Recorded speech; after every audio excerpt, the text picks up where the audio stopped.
José Luis Jaramillo, creo que ya está con nosotros. Bienvenido. Lo vuelvo a saludar. José Luis Jaramillo es secretario de la Veeduría Nacional de Derechos Humanos y Derecho Internacional Humanitario y Paz. Buenos días. Bienvenido a Cricracia. Muy buenos días, Roger, y a toda la audiencia de Cricracia. ¿Cómo se amanecieron el día de hoy? Muy bien, José Luis. Muchísimas gracias. Bueno, cuéntenos, ¿qué balance hace usted? Usted estuvo invitando muy juicioso, muy activo a las marchas y movilizaciones del día de ayer. ¿Cómo le fue? ¿Qué balance saca? Pues hombre, Roger, para nosotros fue un éxito total porque más allá de lo que podamos medir en la cantidad de ciudadanos que participaron en las ciudades capitales, fue la dimensión a nivel nacional. Más de 98 ciudades se movilizaron, todos de forma pacífica. No tenemos hechos, pues, obviamente aislados, como siempre ocurren en estas fechas, pero nada hechos que tengamos que lamentar, nada que tengamos como en muchos años anteriores, que teníamos hechos de violencia graves o desapariciones, torturas que eran gravísimas y inclusive asesinatos de personas que participaban y se movilizaban. Entonces, para lograr que esa Colombia se movilizara a ese nivel, si bien es el Día Internacional de la Clase Trabajadora, lo hizo masivamente, lo hizo alegre y lo hizo en paz. Entonces, para nosotros fue un éxito total, una manifestación social de este tipo en no solo en las ciudades capitales, sino en muchas otras ciudades del país que nos interesaba llegar y a los cuales estamos muy contentos de haber llegado en el día de ayer. O sea que a usted también le sonó lo de, con lo que empezamos nosotros a conversar hoy aquí en Cricracia, lo de las cantidades. No es ello lo que, mejor dicho, uno podría decir, no la cantidad, sino la calidad de los marchantes y de lo que se planteó ayer. Roger, yo llevo 30 años en las calles acompañando los 1 de mayo, unas jornadas que para mí han sido sagradas desde que era parte del movimiento sindical como dirigente. Y una de las cosas importantes que he aprendido en las jornadas de movilización es que si la gente se moviliza alegre, convencida de sus consignas y sus reivindicaciones, las jornadas son todo un éxito, no importa si son de derecha o de izquierda. Lo que uno busca es que estas jornadas sirvan como palanca para que las reivindicaciones que allí se plantean se materialicen. Obviamente uno espera que salga el pueblo colombiano en su gran magnitud, pero nunca ha sido así. No lo hacen las elecciones, lo va a hacer, que es a la hora de elegir democráticamente nuestros gobernantes, no lo ha hecho en las movilizaciones. Siempre han sido movilizaciones, muchas muy masivas, muchas muy grandes, pero lo que nos gusta en la contundencia es la tranquilidad, la paz y que en últimas las reivindicaciones se materialicen en los derechos que hace muchos años vienen reclamando los trabajadores y otros sectores sociales y que ayer se movilizaron en más de 98 ciudades del país. Eso fue lo que más nos alegró, irnos entusiasmo en el día de ayer, Roger y compañeros. José Luis, se plantea entonces la alternativa del acuerdo, pero se plantea un acuerdo nacional en medio de una polarización muy compleja porque al discurso del presidente Petro ayer se le añadió la respuesta del expresidente Uribe, desmontando un poco los argumentos que había expuesto en la Plaza de Bolívar el presidente Petro. ¿Usted cómo ve la situación con un panorama tan polarizado como el que estamos viviendo ahora en Colombia? Precisamente, ¿por qué llamamos a un acuerdo nacional? Porque sabemos del nivel de polarización en que está el país. ¿Lo llevamos a otros a ese nivel? No sabemos si fue la radicalidad del discurso del actual mandatario, Gustavo Petro, o realmente el interés de grandes sectores de que este gobierno no prospere y por eso la andanada de desinformación, mentira, calumnia, difamación que a diario vemos en algunos medios oficiales y en las redes de comunicación, no en todas, pero sí en muchas que plantean sin mucha objetividad, sin mucho criterio, sin mucho conocimiento, temas que afectan obviamente el imaginario colectivo de muchos sectores que hoy tienen mucha angustia, pero es que como no hemos podido gobernar, no han dejado gobernar y ante todo no quieren permitir gobernar, es muy difícil. Lo que hay que buscar en este momento es ese acuerdo nacional. Obviamente hay que reconocer que en la medida en que se ha venido moviendo mucho ese tema de las acusaciones con el actual, contra el anterior expresidente, al doctor Álvaro Uribe, obviamente eso ha generado mucha más polarización, ha generado que esas marchas sean mucho más agresivas, mucho más, obviamente, de sus líderes y de sus seguidores. Lo que sí les podemos decir a todos con un parte total de tranquilidad es que acá no se está buscando ni estigmatizar, ni asesinar, ni acabar, sino por el contrario, reconstruir, fortalecer y mejorar lo que hoy tenemos, porque tampoco se puede hacer más. Un gobierno en 4 años no puede hacer mucho, las reformas son pocas, ya hemos podido ver que se han ido 3 años y no se ha podido más, y si no se hace ya ese acuerdo nacional, no se van a lograr más reformas. Y yo creo que lo que pasó con la reforma pensional en el Senado puede ser un banderazo que pues nos permita ese acuerdo nacional desde el Senado. Obviamente no desde la comunidad, que después tocará ir a explicarle por qué nos tenemos que unir como nación, no como sectores ni como grupos poblacionales, sino como nación, para poder salir en medio de un escenario global tan complejo como hoy se nos está presentando, no solamente en el contexto de lo que tiene que ver con las economías débiles, sino un contexto global de guerra que hace mucho rato no vivíamos y que pone en tensión mucho más la situación, obviamente, en estos países que somos simplemente colas de esos grandes países controladores de las economías globales. José Luis Jaramillo, usted como veedor nacional o como secretario más bien de la Veeduría Nacional por derechos humanos y el derecho internacional humanitario y la paz, hizo una invitación hablando de 1.200 razones precisamente en torno a la violación de los derechos humanos para salir a marchar ayer. Ese sí era, digamos, el escenario para hablar de este otro tipo de temas, porque estábamos pensando más en las reivindicaciones laborales, el derecho al trabajo, el derecho, en fin, lo que tiene que ver con el Día Internacional del Trabajo. ¿Realmente sí fue el escenario ayer? Roger, los escenarios en los cuales participamos los defensores de derechos humanos, que muchos salimos de los sectores sociales, populares, sindicales y obreros, obviamente teníamos que expresarnos ayer.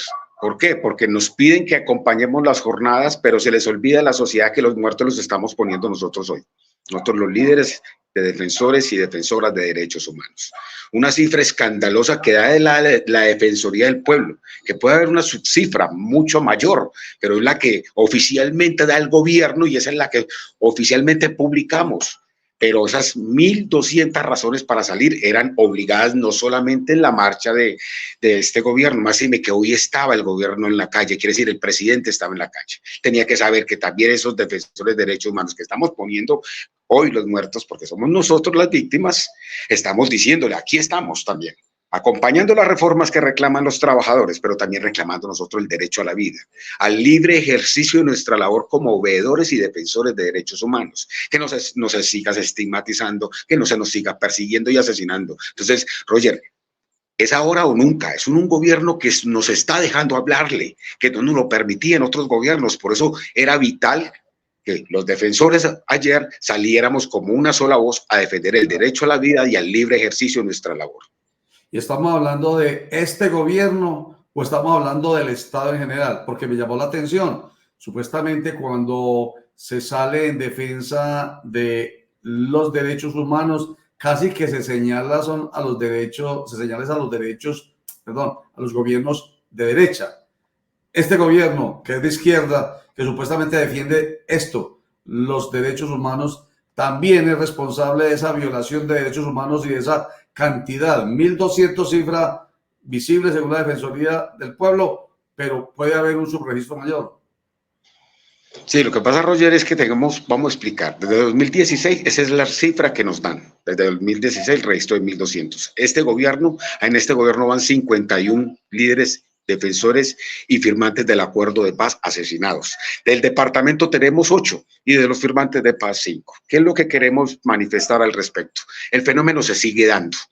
se sigue dando en esos sectores donde el gobierno actual es débil, así ya hayas sacado reformas. El actual plan de desarrollo nacional habla del enfoque basado en derechos humanos, quiere decir, todos sus planes, proyectos y programas permiten que las personas vulnerables y de especial interés constitucional sean los primeros en los beneficios y los últimos en recibir ese beneficio del Estado.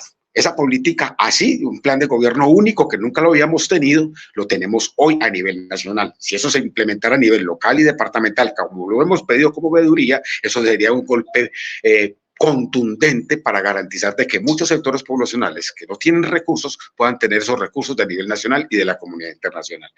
Obviamente, Roger, ¿qué pasa frente al problema de que un gobierno como este tenga más peso que los anteriores? Claro, porque este gobierno, al decirse defender los derechos humanos, tiene que ser coherente con eso.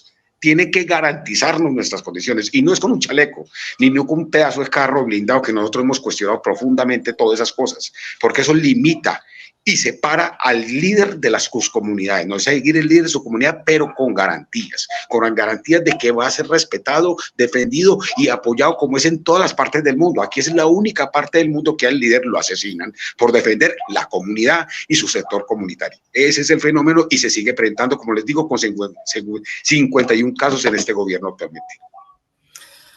José Luis, mire, ayer los colombianos marcharon, los que marcharon obviamente marcharon por las reformas, son unas reformas de tipo social que vienen a beneficiar a muchos colombianos, eso se espera, en algunos campos, laboral, en el campo pensional, en el educativo. Sin embargo, usted representa un aspecto muy importante del sufrimiento de la sociedad colombiana, y es el tema del conflicto por las reiteradas violaciones a los derechos humanos y al derecho internacional humanitario. En ese reclamo de ayer también se invocó un poco el tema de la paz total. ¿Ustedes cómo la ven? ¿Cree que le alcanzará al gobierno nacional a sacar por lo menos el proceso con el ELN? ¿Qué va a pasar con el proceso con las bandas? ¿Ustedes cómo están viendo esta situación que parece ser que está en una especie como de limbo, porque no avanza mucho ni lo necesario como se creía? Sí, frente al tema de la paz total y de la paz urbana, nosotros somos unos optimistas moderados. ¿Por qué optimistas moderados? Porque son más los intereses territoriales, económicos que estos grupos armados han adquirido en esos territorios, en algunas regiones del país, y que no les va a ser fácil renunciar a ellos si el gobierno no les da mucho más de lo que les puede ofrecer. Máxime que no tenemos la mayoría del Senado para hacer grandes reformas que permitan que estos grupos armados se desmovilicen y puedan mejorar su condición de vida. Al día de hoy todavía hay una deuda histórica con el acuerdo de paz anterior con las FARC. Como les digo, de lo que va de este año ya han matado 5 de los firmantes de ese acuerdo de paz. Entonces, ¿qué es lo que pasa? Este gobierno le está quedando corto, ya no alcanza, porque el ELN ha sido y ha jugado siempre con nuestras comunidades y nuestros pueblos en torno a darle una salida definitiva a este conflicto, porque ellos, según, no hay gobierno ya que los representen, ni siquiera los de derecha, ni mucho menos este actualmente. Entonces, actualmente se nos separan del gobierno, y yo creo que es más fácil acercar al Clan del Golfo, acercar a los grupos armados, que son 380 bandas que tenemos aquí en la ciudad de Medellín, y llegar a la paz con estos grupos armados a nivel nacional, y a la paz urbana con estos grupos armados aquí en Antioquia, que llegar con el ELN. Yo creo que el ELN trasciende este gobierno y va a trascender otros gobiernos más.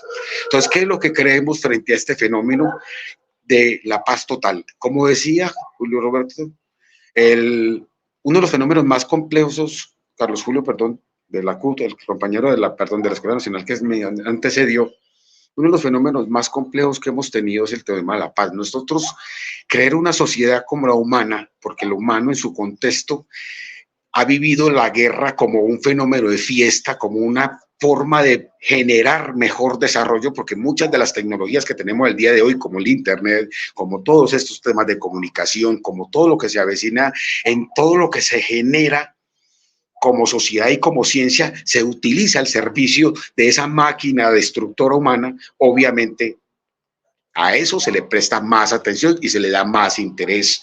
Tanto así que el fenómeno que hoy se requiere para un acuerdo de paz parte ya no del conflicto, porque ya el fenómeno está en el interno de nuestros ciudadanos colombianos. Creemos que matar es la única solución, cuando la única solución para salvar una comunidad tan pequeña como la colombiana, porque 40 y pico de millones de colombianos no somos muchos, solo se buscaría son diálogos que permitan interlocutar con el otro para entender qué pasa para resolver el problema. Las marchas son eso, simplemente para resolver las manifestaciones sociales la gente sale y se manifiesta, lo hacen con paros, lo hacen con bloqueos, lo hacen, obviamente algunos lo hacen con manifestaciones armadas, pero todos nacen y tienen raíces en las necesidades y en las carencias que los estados y los gobiernos muchas veces no cumplen y ellos optan por hacer ese tipo de manifestaciones. Acabar con eso hoy en día en el planeta y en el mundo entero, más bien cuando los grandes países del mundo nos dan como ejemplo cómo destruir poblaciones como obviamente está pasando en Yemen, como está pasando en este momento en Palestina, como está pasando en este momento en Ucrania. Entonces uno ve, si esa es la imagen que nos dan los padres de las grandes potencias frente a los países pequeños, es destruirlos con todo lo que hay, incluido con todos los ciudadanos y sin importarle los crímenes de lesa humanidad que allí se están cometiendo, porque por eso se están movilizando los estudiantes de Estados Unidos, porque son crímenes de lesa humanidad y eso no tiene perdón. Y hoy nos ponen a todos a escoger. ¿Qué queremos? ¿La guerra o la paz? Antioquia ha tenido ese dilema. Antioquia ha ganado la guerra, desafortunadamente. Aquí las votaciones siempre han sido más a favor del conflicto armado que a darle una solución pacífica definitiva a esto. Para el desarrollo económico, solo se desarrolla las sociedades en paz. Las guerras, ahí pueden ver lo que pasa con los países en guerra, totalmente devastados, sociedades totalmente miserables, o seres humanos totalmente inhumanizados. Y ahí eso es lo que queda. ¿Qué va a producir un país así? Estamos hablando que un país cuando está en paz hay prosperidad, hay crecimiento, hay para todos, en beneficio de todos. Las marchas hoy debieran de ser porque la clase media saliera a defender que le rebajan impuestos, que le mejoren sus condiciones para que pueda vincular más personas al empleo, que la clase alta entienda que las reformas son obligadas para que haya una clase trabajadora económicamente con recursos para poder acceder al mercado, pero hoy tenemos obreros con recursos económicos tan precarios que no le permiten llegar a ningún producto y que no le permiten mejorar su calidad de vida. Entonces, ¿qué queremos? ¿Obreros dignos o obreros miserables? Y los obreros miserables no compran porque no tienen con qué, mientras los obreros dignos compran, invierten, empiezan a generar mejores condiciones en beneficio de todos, todas y todos. Eso es un beneficio muy importante que creemos que la paz total nos generaría, pero desafortunadamente por eso somos unos optimistas moderados, porque creemos que a este gobierno no se le va a dar en tan corto tiempo, y lo más complejo es que los actores que sí están interesados, a los que debemos de prestar atención, que son los que mueven el sector narcotráfico, que son los que ponen a nuestros niños, niñas y adolescentes en el conflicto armado, pues podemos negociar con ellos como son los otros grupos armados, inclusive las bandas criminales en Antioquia. Hay que abrir rápido ese escenario. Si este gobierno nos abre esa puerta, podemos quitarle karmas a muchas de las 16 comunas y 5 corregimientos de Medellín que hoy se ven cercadas por estas organizaciones.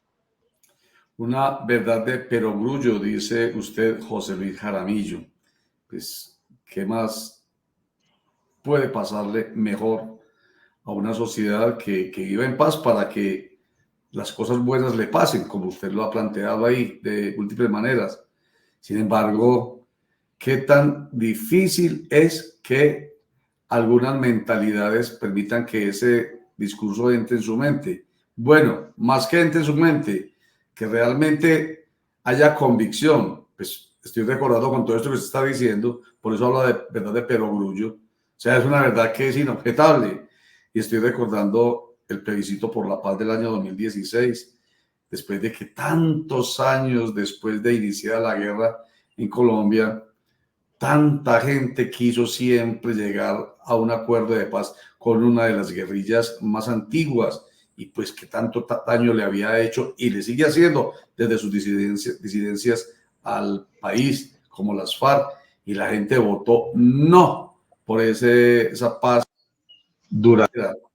Y hoy, con todo lo que se está planteando, vuelvo y digo, tampoco es, digamos, el momento para ello. Hay que cambiar mentalidad. ¿Dónde, de acuerdo a usted con lo que usted siempre ha estudiado, porque es un estudioso del tema, y de acuerdo con su experiencia, ¿Dónde es que hay que cambiar el chip para que la gente de verdad empiece a pensar hacia esa verdad de perogrullo, de que la paz es el camino? Roger, desafortunadamente esta generación ya se perdió para la paz. Yo soy intensamente pesimista en que nuestra generación crea en la paz como un escenario de vida. Aquí nosotros desafortunadamente nacimos, como decía Estanislao Zuleta, en la fiesta de la guerra.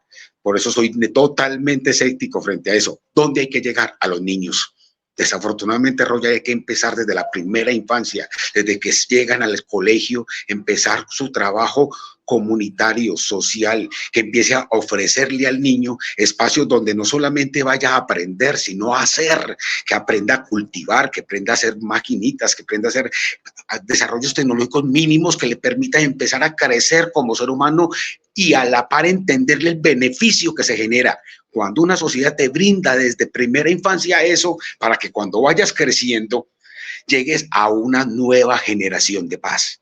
Yo creo que llegará, no es la nuestra, no la veremos, ya estamos en una edad suficiente para entender que eso ya no lo vamos a vivir, pero esa generación que llegue, una generación que entenderá que su mayor necesidad es proteger el agua, que su mayor necesidad en este momento es proteger su planeta, porque no hay para dónde salir corriendo, no hay naves espaciales. Hoy tenemos ese temor de esa amenaza, ese fantasma que recorre a Europa, y ya no es del comunismo, sino de la posible tercera guerra mundial. Eso es lo que debiera pensarlo mañana, cómo frenar una cosa así, cómo frenar una paz que nos permita, desde que somos apenas 7.000 millones de seres humanos razonables y pensantes, no hay más en el universo. Obviamente que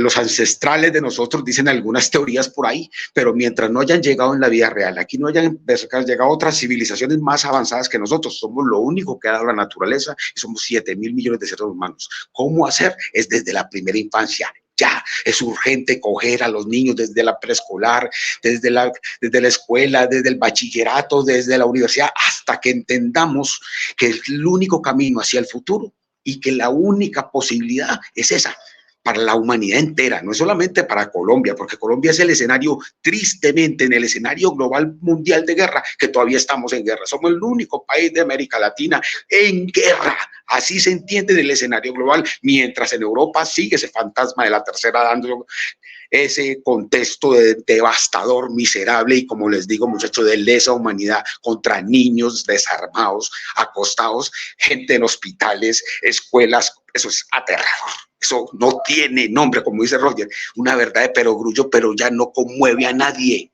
Ya no conmueve a nadie que esté pasando hoy en países de África, que le mochen la cabeza a las personas por cientos. Eso pasa hoy en muchos países de África y eso no pasa, eso no se conoce por los medios de comunicación. Nos tienen preocupados. Vea, eso no nos gustó aquella reforma tampoco, pero si no la dejan terminar, si no la dejan concretar, si no la dejan desarrollar, si no la dejan explicar, si no que antes de nacer la quieren exterminar, es muy difícil. Es muy difícil. Por eso, muchachos, hoy es muy, muy, muy importante coger a la primera infancia, preparar a los niños desde la casa, desde el colegio y desde la sociedad para esa nueva humanidad que necesita este planeta para poder subsistir otros 10.000 años más, si es que somos capaces de aprender a vivir en comunidad y aprender a defender la única posibilidad que tenemos, que es nuestra naturaleza y nuestro hermoso planeta azul, que no hay más en el universo que este donde podamos vivir hoy como humanidad. José Luis, el periodo entre 1988 y 2002 ha sido el periodo más violento de la historia colombiana. Usted hace alusión a una frase muy dura para la sociedad colombiana: nacimos en la fiesta de la guerra. ¿Por qué se están anteponiendo narrativas pensando que las masacres no existieron, que Pablo Escobar no existió, que las tomas guerrilleras no existieron, que los secuestros masivos no existieron? Porque hoy la sociedad colombiana está en una carrera desbordada por taparle y echarle tierra a esa situación tan compleja que dejó tantas víctimas en el país. Yo no sé si ustedes, algunos de ustedes, tanto ustedes del estudio como los televidentes que nos ven en este momento, las personas, han visto una película de Netflix que se llama No mire al cielo. No mira al cielo para resumirla corto, porque no me puedo quedar contando toda la serie, es mejor que la vean por televisión, por Netflix, por ese canal. Es un satélite que se dirige a la Tierra a destruir la Tierra, pero como está lleno de puros recursos naturales importantes para la Tierra, un sector de la sociedad espera mejor a que se acerque para extraer todos los recursos naturales y obviamente evitar una catástrofe global. Desafortunadamente, el final de la película termina con que el asteroide cae y tienen que salir volados porque el planeta se destruye. Así está pasando hoy con el escenario de la guerra en Colombia. Mientras a nivel internacional aquí vienen a mostrarnos como un modelo, vino la Organización de Alta Seguridad de Derechos Humanos, pues el Comité de Seguridad de Derechos de la ONU, vino aquí. Vino también los del Alto Comité, la Corte Penal Internacional, ha venido la Corte Interamericana de Derechos Humanos, todos vienen acá a mostrarnos como un modelo, el modelo de la paz, como dice Roger, un modelo global. Le gustó el tema de que la FARC se desmovilizara porque era la guerrilla más antigua de todo el planeta. Si haya un sector que todavía se sostenga en armas, ya no es las FARC. Las FARC desapareció con el acuerdo de paz y ante el contexto internacional eso fue un éxito total, tanto así que le costó un premio Nobel a un expresidente de la República. ¿Qué es lo que pasa entonces aquí con nuestra clase dominante? Negar eso quieren negar ante la historia lo que efectivamente jamás lo vamos a poder tapar ni con las manos, ni con los pies, ni con la cabeza, porque son crímenes de lesa humanidad y los crímenes de lesa humanidad no se pueden ocultar al interior de nuestro país. Lo que quieren generar es un contexto para desmentir lo que se quiere destapar desde el gobierno nacional. ¿Por qué? Porque la JEP está destapando por primera vez, compañeros y compañeras, a toda la audiencia y a todos ustedes, por primera vez la verdad frente a la barbarie con que las clases dominantes, las clases empresariales, terratenientes y pudientes, y por qué no, narcotraficantes y guerrilleros, exterminaron a nuestras comunidades. Es que fueron nuestras comunidades las que mataron, torturaron, violaron, desplazaron de forma masiva por cientos, por millones. La gente está destapando eso.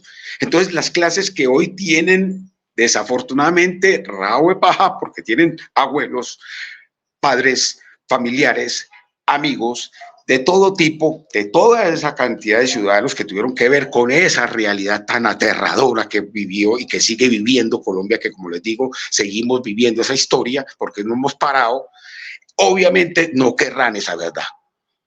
No la querrán y la tendrán que ocultar a como dé lugar. Y la mejor forma es mentir, decir, eso no pasó, eso no ocultó. Y como hoy no hay que preguntarle ni a Google, o como decía algún candidato a la presidencia, no hay que preguntarle a Google si entonces, es verdad o es mentira lo que está diciendo esta señora. No, si lo dijo él, es verdad. Aquí como las verdades es lo que diga el patrón, lo que diga el jefe, lo que diga el caudillo, lo que diga el político, lo que diga el padrino, lo que diga el empresario poderoso, lo que diga el tuitero poderoso, todos los que digan y tengan control de los medios de comunicación como cuarto poder. Obviamente imponen el mensaje, como lo que está pasando. Una sociedad polarizada desde muchos francos que empiezan desde muy tempranas horas de la mañana y que no paran en todas las redes sociales y en los medios de comunicación. Algunos oficiales, no todos, pero muchos medios de comunicación oficiales se han prestado ese juego. Entonces, compañeros, cuando uno ve que quieren ocultar la verdad, es lo que, como les decía al comienzo, se mostraba en esa película, ocultar que se nos viene un meteorito encima, que ha sido reconocido a nivel global, pero ocultarlo ¿para qué? Para no permitir que vayan a la cárcel. Obviamente va a pasar con los resultados que dé ALAJE en sus conclusiones. José Luis Jaramillo, secretario de la Veeduría Nacional en la Defensa por los Derechos Humanos, el Derecho Internacional Humanitario y la Paz. Qué bueno que haya estado con nosotros. Empezamos a conversar con usted sobre las marchas de este 1 de mayo, porque ustedes invitaron para participar en ellas, obviamente en el contexto de la reivindicación de los derechos laborales, pero no podían ustedes dejar de alzar la voz en torno a la defensa de los derechos humanos. Y bueno, se nos ha presentado la oportunidad de que nos cuente acá en Clickracia más sobre lo que está pasando, pero nos deja cierta satisfacción, José Luis Jaramillo, que es posible, no en esta generación, pero si nos comprometemos realmente con estos niños nuestros desde la casa y desde el hogar, podemos tener unos ciudadanos que, ¿cómo fue la expresión que usted utilizó? Que bailen menos en la guerra. ¿Cómo es la expresión? La de Zuleta. Que se acabe la fiesta de la guerra, Roger, así la llama Estanislao Zuleta, la fiesta de la guerra. Exactamente. Que quieran hacer parte de esa fiesta de la guerra, porque lamentablemente nosotros, así lo queramos ocultar, hacemos parte de eso y está como en el ADN nuestro, lamentablemente. En fin, pero pues hay algo de esperanza. José Luis Jaramillo, muchas gracias por estar con nosotros. A ver qué dice por ahí, Carlos. Perdón, hay un comentario que hace alguien por aquí. Carlos A. Escayón.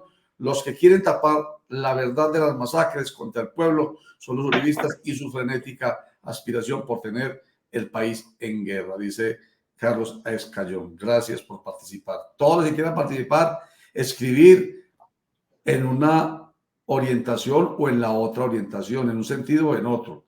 Aquí la idea es que sean escuchados todos. José Luis, muchas gracias. A usted, Roger, por tenernos en cuenta siempre en su programa y bienvenidos cuando necesiten algún comentario y conocer alguna realidad de la que hoy acompañamos con muchísimo gusto. Feliz día. Feliz día, José Luis Jaramillo Galeano.